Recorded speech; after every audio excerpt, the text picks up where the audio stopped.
Assalamualaikum warahmatullahi wabarakatuh.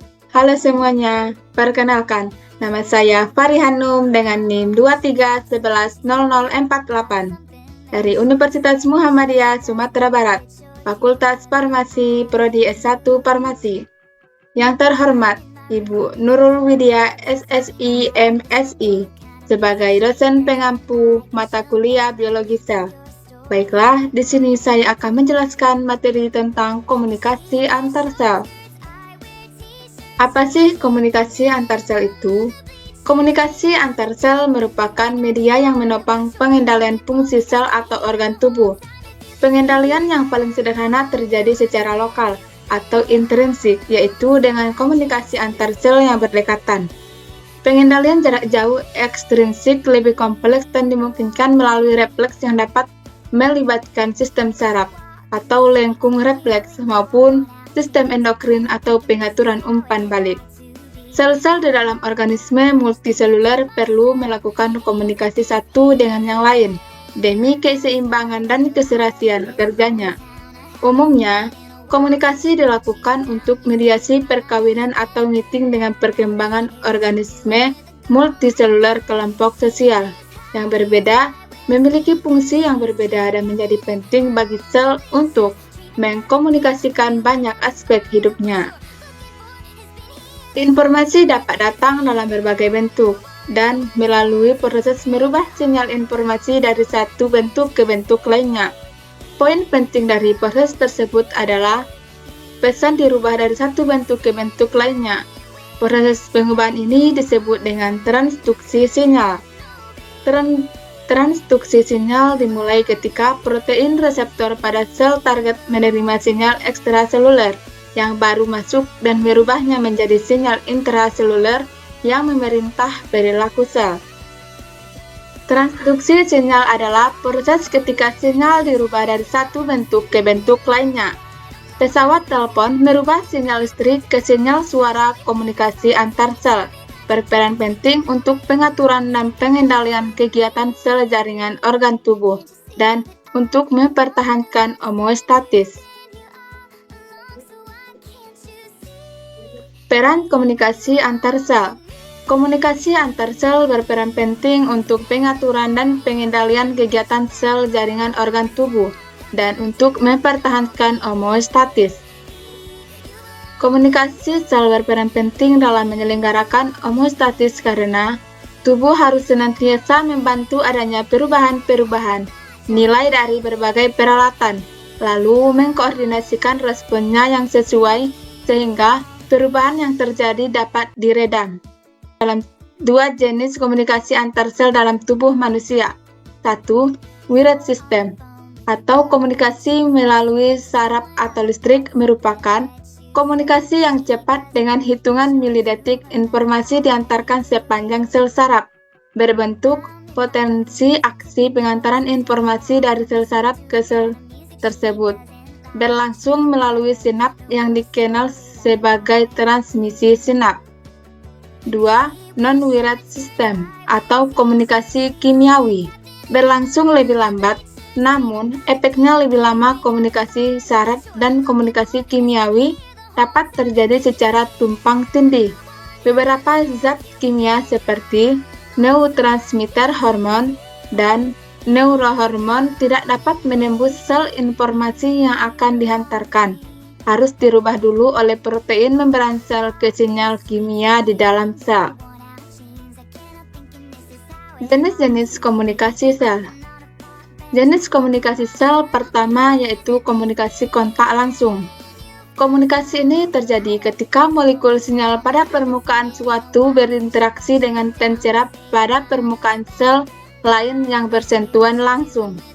Contoh komunikasi kontak langsung adalah sambungan pengomunikasi atau gap junction pada hewan dan plasmodesmata pada tumbuhan yang membentuk saluran sitoplasma antara dua sel yang berdekatan. Komunikasi kontak langsung juga dapat terjadi melalui molekul adhesi seluler yang mengikat sel-sel secara spesifik. Inilah gambar tentang komunikasi kontak langsung, yaitu direct kontak, celah di antara membran plasma dan membran plasma. Jenis komunikasi sel yang kedua adalah pensinyalan parakrin.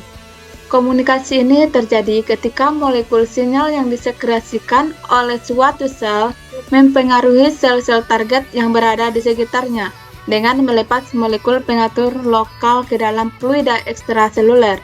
Contoh komunikasi parakrin adalah neurotransmitter yang dilepaskan oleh neuron ke celah sinapsis untuk mengaktifkan neuron atau otot lainnya. Inilah gambar tentang pensinyalan parakrin, yaitu ada sel target dan sel sekret. Jenis komunikasi sel yang ketiga adalah pensinyalan endokrin. Hormon dikeluarkan dari sel berefek ke sel lain melalui badan sel.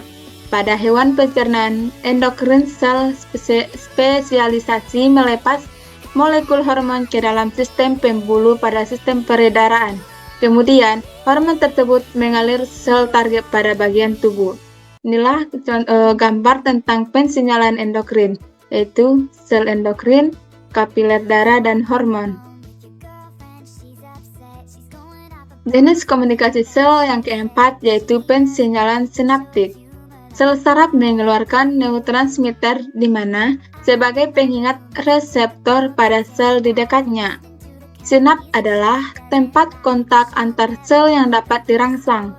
Sinapsis terbagi menjadi dua, yaitu sinapsis kimia dan sinapsis listrik. Sinapsis kimia yaitu sel saraf melepaskan molekul non-transmitter ke dalam sinapsis. Sinapsis listrik adalah persambungan antara sinapsis melalui saluran intraseluler atau konekson. Pensinyalan sinaptik yaitu terdapat pada gambar di samping, yaitu ada neuron, signal sel saraf, neurotransmitter difusi molekul-molekul melalui sikap, dan neuron. Inilah tahap pensinyalan, yaitu ada satu, resepsion atau disebut dengan penerima, yang kedua transduksion atau disebut dengan transduksi, yang ketiga respon. 1. Penerimaan. Tahap ini terjadi ketika molekul sinyal ligan berikatan dengan pencerap pada permukaan atau di dalam sitoplasma atau nukleus sel target. Pencerap adalah protein spesifik yang dapat mengenali dan mengikat ligan dengan afinitas tinggi. Pencerap dapat dibedakan menjadi beberapa jenis, yaitu pencerap ionotrofik, pencerap metabotrofik, pencerap enzimatik, dan pencerap intraseluler. 2. Transduksi. Tahap ini terjadi ketika ikatan antara ligan dan pencerap menyebabkan perubahan konformasi pada pencerap yang kemudian menginisiasi serangkaian reaksi kimia di dalam sel target. Reaksi kimia ini melibatkan molekul-molekul perantara seperti protein kinase, protein fosfatase, protein G, adenilat siklase, fosfolipase C, kalsium, dan molekul kedua seperti sikli AMP, sikli GMP, diasil gliserol, dan inositol trifosfat. Reaksi kimia ini disebut sebagai jalur sinyal atau kaskade sinyal yang dapat memperkuat atau memodifikasi sinyal awal. 3. Yaitu respon. Tahap ini terjadi ketika jaluran sinyal menghasilkan perubahan pada aktivitas metabolisme atau ekspresi gen sel target. Respon sel dapat bersifat sementara atau permanen, tergantung pada jenis ligan, pencerap, dan jalur sinyal yang terlibat. Contoh respon sel adalah kontraksi otot, sekresi enzim, transkripsi gen, dan apoptosis. Kesimpulan dari materi yang dapat saya sampaikan ialah bahwa sel dengan sel saling berkomunikasi, saling memberi sinyal persis layaknya kehidupan manusia.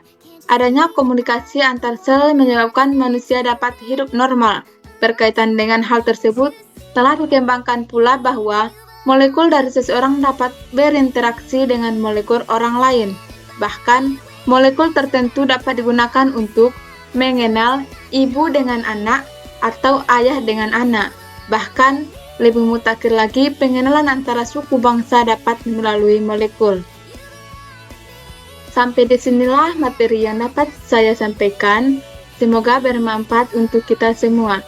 Jika ada salah dalam perkataan, mohon dimaafkan. Wassalamualaikum warahmatullahi wabarakatuh.